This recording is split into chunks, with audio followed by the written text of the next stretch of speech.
In March 2026, the Strait of Hormuz, the world's most critical maritime chokepoint, completely shut down. But this wasn't a military blockade. The closure was enforced by a stroke of a pen in London, days before the first Iranian naval mines were even deployed. The crisis began with a massive kinetic escalation. Coordinated U.S. and Israeli airstrikes hit targets across Iran on February 28th, resulting in the death of Supreme Leader Ali Khamenei. Iran retaliated immediately, launching missile and drone swarms at U.S. bases and Israeli territory. These lines document the collapse in real time.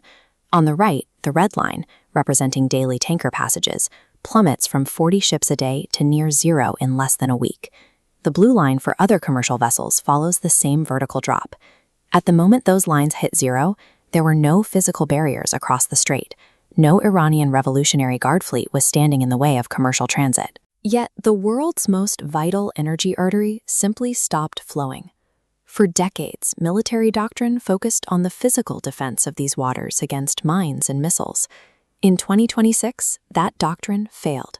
It ignored the structural commercial infrastructure that actually dictates which vessels are allowed to sail. Maritime insurance is the gating function of the global economy.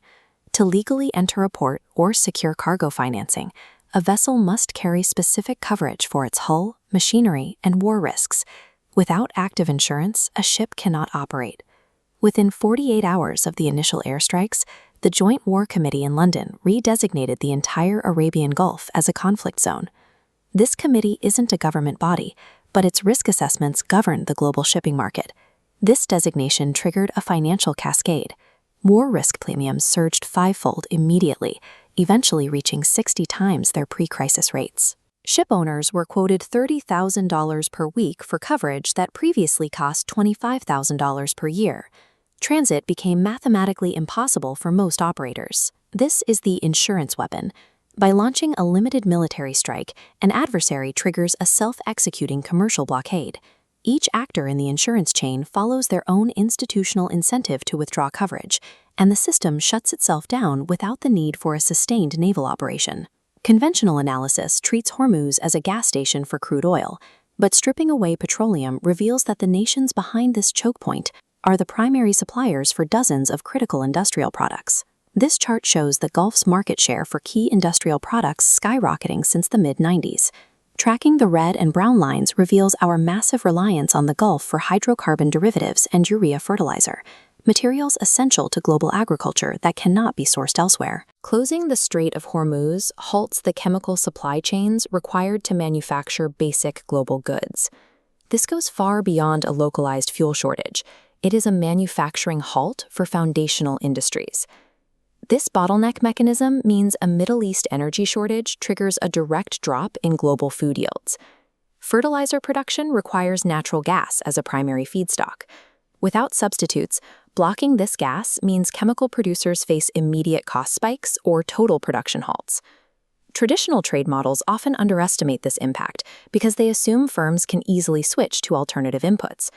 In reality, fertilizer buyers are often locked into annual procurement cycles with no immediate alternatives when Gulf exports cease. The final stage of the cascade is the most severe. High fertilizer costs feed directly into the production of wheat, harvests of cereals, and vital oil seeds.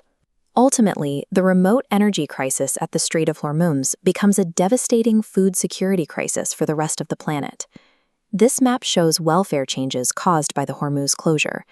Economic damage struck regions with wildly disproportionate intensity. The United States, in green, suffered a negligible loss of negative 0.07%. Deep red zones in South Asia and Africa show losses 20 times larger. These developing nations faced a dual vulnerability. They lack domestic energy production to cushion the price shock, and they lack domestic fertilizer alternatives to sustain their own agricultural sectors.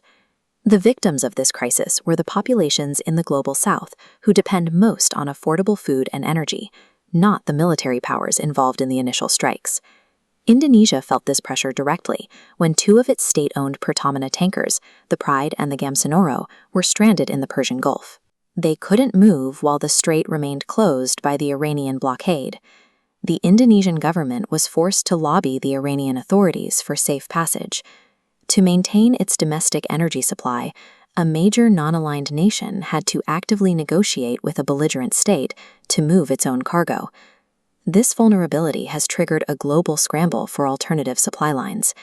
Nations are now looking to Africa and Latin America to diversify their sources of crude oil and fuel, attempting to bypass the volatility of the Gulf entirely. The 2026 crisis demonstrated that an adversary no longer needs a superior navy to achieve strategic goals.